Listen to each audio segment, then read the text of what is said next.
नमस्कार. आज आमी आसात कुसगांव पंचायत एरियेन. एक्झॅक्ट लोकेशन म्हटल्यार हे एक जंक्शन जाता. MRFाचो युनिट 2 आसा आणि एक सायडीक तिस्कार वचपाक रस्तो गेला आणि एक सायडीक मोले वचपाक रस्तो गेला. एक्झॅक्ट त्या जंक्शनाचेर आमी आयज आसात आणि तुम्ही माझ्या फाटल्यान पळोवंक शकतात कशी गार्बेज हांगा रस्त्या सायडीक पडलेली आसा ती. हांगा कन्सर्न ऑथॉरिटीन लक्ष दिवचें ही आमची मागणी आसात.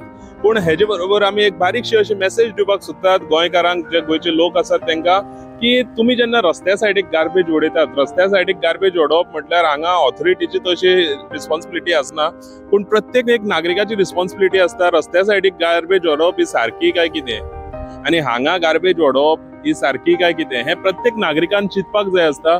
पूण आयज खंय तरी अशें आमकां दिसून येता की कोण असो चिंतिना.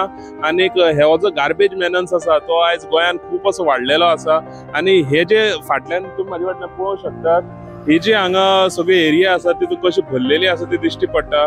जाल्यार आमी कन्सर्न ऑथॉरिटी कडेन मागतात की हांगा निवळ करची. पळयत रावात गोवन नरेटिव्ह.